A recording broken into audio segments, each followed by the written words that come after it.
In this video, we will look at the basics of index funds, exchange traded funds and mutual funds in India, their commonalities and differences. Let us start with understanding what is an index. Imagine you create a list of the top 10 vegetables and fruits that you buy regularly. Each time you shop, you note the total cost of these items.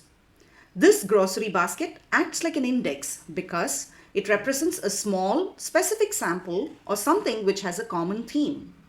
This basket helps you in two ways.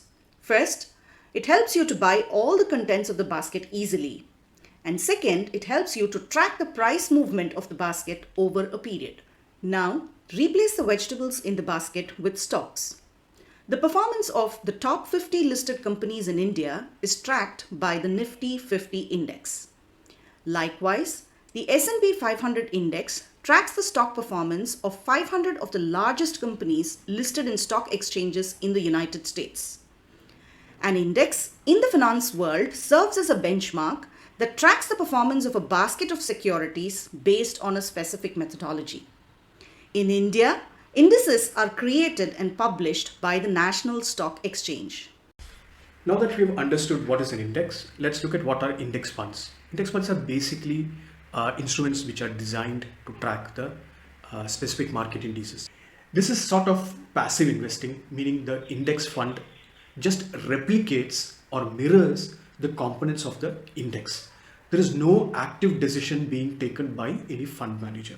So it allows the investor to invest directly in the index.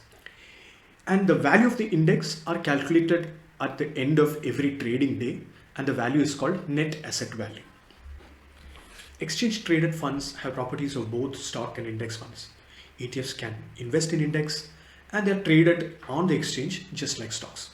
This means their value fluctuates in real time as the price of the index components keep changing. You can buy and sell ETFs throughout the trading day, provided there are buyers and sellers. The direct fee of ETF is much lower than that of the index funds, but there are many secondary costs which are involved in dealing with ETFs. You use a broker to trade an ETF, so there is a broker cost, there is a liquidity cost, and then there is STT. ETFs also allow us to invest passively in gold and silver, and also even foreign indices.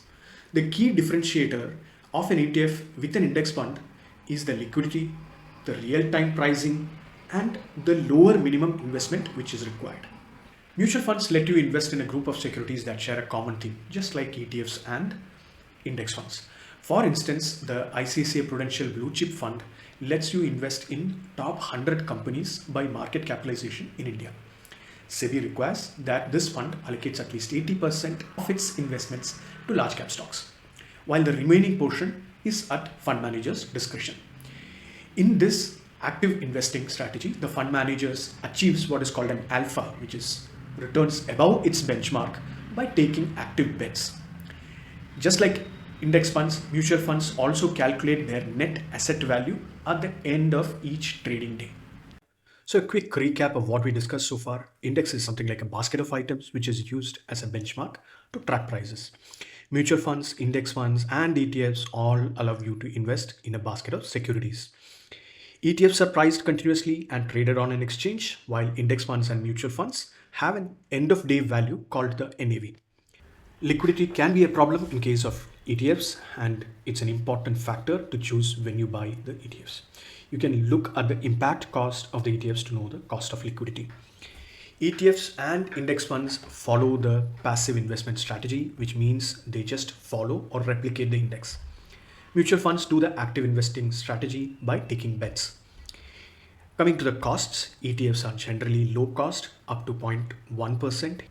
In my view, index funds are ideal for passive investors who want to sip their way to wealth.